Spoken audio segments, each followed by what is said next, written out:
This is a presentation on the history and institutions of the Republic of Iraq. The Republic of Iraq attained its independence from the UK as a kingdom in 1932, but was not proclaimed as a republic until 1958. In actuality, the country was ruled by dictators and didn't begin to function as a republic until the capture of Saddam Hussein in 2003. I've included an image of the Republic of Iraq's flag. The Republic of Iraq is located in the Middle East. A sliver of the Persian Gulf coast borders Iraq to the east. Kuwait and Saudi Arabia lie to the south, and the western border is shared with Jordan and Syria. Turkey borders another northern part of the country, and Iran borders the entire eastern part of the Republic of Iraq. Some of the key challenges that are presented by the geography of Iraq are, the most significant challenge in Iraq is a limited water supply. This is because both the Tigris and Euphrates rise in Turkey and also flow through Syria before reaching the Republic of Iraq. Since the 1970s, both Turkey and Syria have constructed numerous dams and reservoirs, drastically slowing the flow of water downstream. As a result, Iraq is dependent on its bordering countries for more than 80% of its water. This already difficult situation was exacerbated in the late 1800s when Saddam Hussein drained more than 90% of the southern marshes in an attempt to kill 500,000 Shiite marsh Arabs. Some of the key opportunities that are provided by the geography of Iraq are the strategic location of the port on the Shatt al-Arab waterway at the head of the Persian Gulf. Despite shaky political situations in its recent history, the country of Iraq sits upon some of the world's largest proven reservoirs of petroleum crude oil. Next, we will discuss key dates in the Republic of Iraq's history. The Republic of Iraq was formerly known as Mesopotamia, the world's first civilization. From 1534 to 1918, Mesopotamia was under Ottoman rule. Britain seized control of Baghdad in 1917, and in 1920 the League of Nations approved British mandate in Iraq. Mesopotamia was then renamed as Iraq, creating the modern nation-state as we know it. In 1932, British mandate in Iraq ended, and Iraq became an independent kingdom.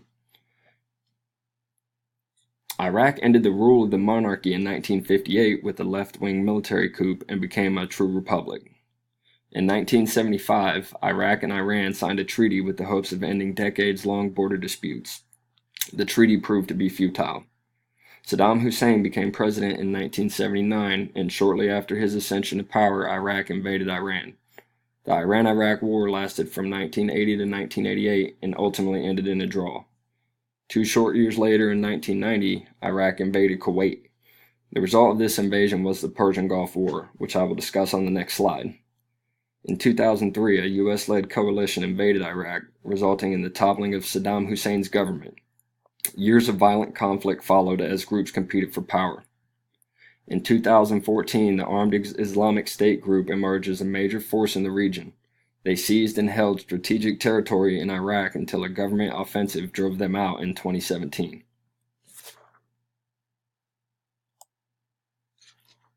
In 1990, Iraq invaded Kuwait. This invasion served as a catalyst to the Persian Gulf War.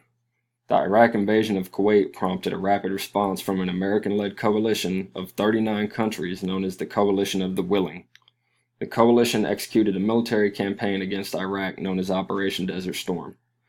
The short 43-day conflict resulted in the liberation of Kuwait as well as the Republic of Iraq being subjected to significant sanctions, weapons inspections, and no-fly zones. In this slide, we will discuss the government structure of the Republic of Iraq. The current Constitution of Iraq defines their government as an Islamic Democratic Federal Parliamentary Republic. The federal government of Iraq consists of 3 branches: the executive, legislative, and judicial. Independent commissions also comprise a portion of the government. The executive branch consists of the President, the Prime Minister, and the Council of Ministers. The President serves as the head of state, ratifies approved laws and treaties, and grants pardons. The President is also responsible for Iraq's unity and independence. The Prime Minister serves as the head of government and the Commander-in-Chief of Iraq's armed forces. The Council of Ministers serves as the Prime Minister's cabinet and government and is responsible for electing high-ranking federal officials. The legislative branch is comprised of the Council of Representatives and a Federation Council. The number of seats in the Council of Representatives is dictated by the Iraqi population. The Constitution dictates that there is to be 1 seat for every 100,000 citizens. The judicial branch has 2 major institutions, the Higher Judicial Council and the Supreme Court. The Judicial Council administers judicial affairs and nominates justices of the Supreme Court. The Supreme Court members are responsible for interpreting the Constitution and adjudicating national legal issues. As far as the selection of officials, the Iraqi government is essentially a parliamentary system with proportional representation. The Iraqi citizens don't vote directly for people, they vote for a coalition within the Council of Representatives. The coalition with the highest percentage of votes wins the highest percentage of seats within the Council of Representatives. This is significant because the Council of Representatives elects the Prime Minister. At that point, the Prime Minister must then select a Council of Ministers, also known as forming a government. The Council of Ministers must then be confirmed by the Council of Representatives. This is called a governing majority. If the elected Prime Minister fails to achieve a governing majority, his coalition can replace him. This most recently happened when Prime Minister al-Maliki failed to get a governing majority and then was replaced by current Prime Minister Haidar al-Abadi.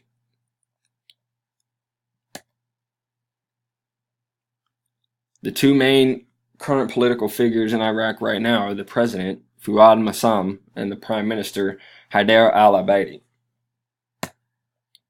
One thing to remember about the Republic of Iraq is the amount of people who have lost their lives fighting each other there. Predictably, the structure of the Republic of Iraq is most similar to the structure of the United Kingdom and France.